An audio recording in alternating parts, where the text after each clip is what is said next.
Okay, yeah, give me the one that doesn't work yet. This past week on Morning Joe, I saw a snippet of you asking Reverend Al Sharpton why you should vote for him over John Kerry or John Edwards when you were in college. Yes. Okay, Here's George, 18 years old. Okay. I was a freshman at Harvard, and I considered voting for someone who wasn't a Republican, because I hated George Bush. Okay, that's it. When I was in college, my first vote was for Ronald Reagan. Excellent. And as a lifetime conservative, I want to know how you can assure me you're not just another rhino who's going to turn your back on us and it's a good stomp on the conservative movement. So I'm gonna just fess up on something. I did not come out of the birth canal spouting conservative talking points. Didn't. That wasn't me. I've been, they don't like me saying it that way. That's like, don't say things like that. So it's just the truth. I came to my views because of my experiences. So when I was 18 years old, I was badly disaffected. I ended up voting Libertarian in that election. I couldn't have cared for George Bush. I couldn't have cared for John Kerry. So I knew it was a throwaway vote. It wasn't going to change the outcome of the election, but at least there was a guy who at least was less painful as a politician. I had a throwaway vote there, and then I'll just fess up further to you. McCain versus Obama, sat it out. Romney versus Obama, sat it out. I was disaffected, and I get why young people are disaffected from politics, because everything I told you from weapons of mass destruction to the '08 bailouts, that falls at the feet of Republicans. Everything that Obama sold us as a false bill of goods, that fell at the feet of the Democrats. And so I was jaded and cynical for a long time. What drew me in, it wasn't even back to partisan politics, I didn't think, but in 2020, so first of all, my first son was born. There's something about that that changes your perspective. And looking back, that probably was the more important part of what happened in 2020. But a few months later, I'm a CEO of a biotech company. Minding my own business. We developed 5 medicines that are FDA approved today. One of them is a life-saving therapy in kids. Another one for prostate cancer. This was my world. Okay, just a very different world than I'm in right now. And then George Floyd dies. And then there's a demand that I make a statement and or a donation on behalf of Black Lives Matter. That didn't make sense to me. Even then, I keep an open mind. Look up your organization. I don't really think this is the company's place, but let's see what's going on here. On the front page of the website, it says, we call for dismantling the nuclear family structure. See, I did have the ultimate privilege of 2 parents in the house with a focus on education and a belief in God. So I said, no. I'm not going to be supporting some organization that calls for dismantling the nuclear family structure. That led to a series of controversies. This is a multi-billion-dollar biotech company. So the most prominent investors in the world are behind me in this adventure. I'm in my 30s. High profiles. I ended up making a decision.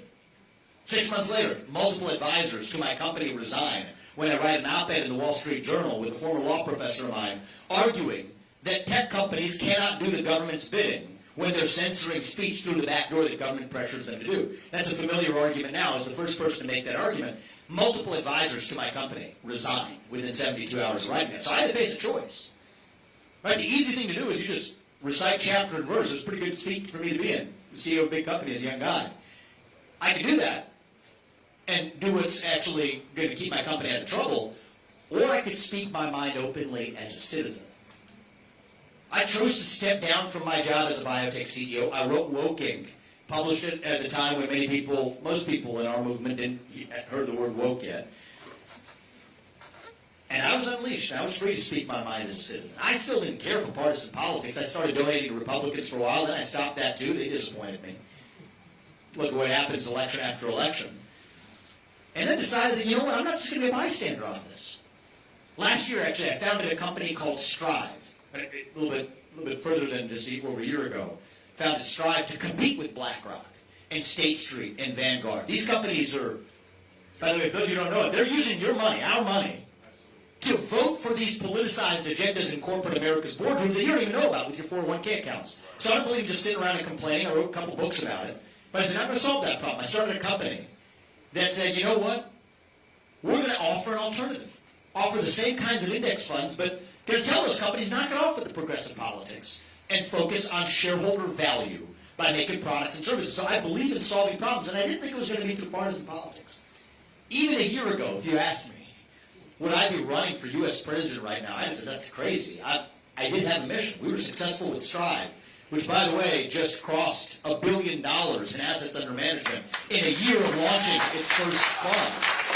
That's twice as fast as it took for J.P. Morgan to get to the same place. So I believe it's picking my battles, succeeding, and winning.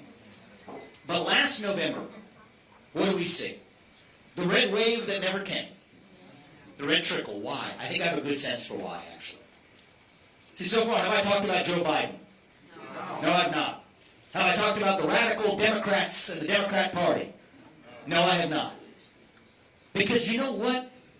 That's just a symptom. They're puppets. Joe Biden isn't even really the president of the United States in any meaningful sense of the word. He's not running the show.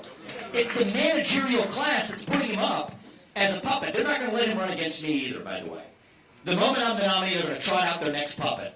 Michelle Obama, Gavin Newsom, I have no idea which puppet it's going to be. But it's a system that we have to say, okay, that's the real problem. So we're not just going to recite the Republican talking points from our political consultants about the radical Biden agenda. That doesn't inspire young people. It doesn't inspire most people. You get the red trickle instead of the red wave. We have to offer a vision of our own. So if the other side is feeding us race, gender, sexuality, and climate, I want us talking more about the value of each individual, the family, the nation, God. Individual, family, nation, God, that beats race, gender, sexuality, and climate if we have the courage to actually stand for something.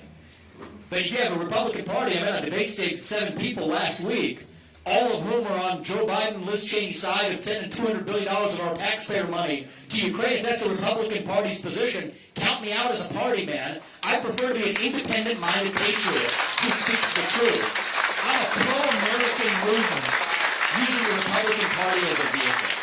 So that's where I'm at. And I've always been that way since I was 18, and and that's different. And so people want somebody who's a creature of the Republican Party that bubbled up to the top as the next guy in line. That's not me. But if you want an independent patriot who speaks the truth instead of a super PAC puppet, I'm going to be your guy in this election. And that's what it's going to take to revive this country. Thank you. We go back and we'll come back.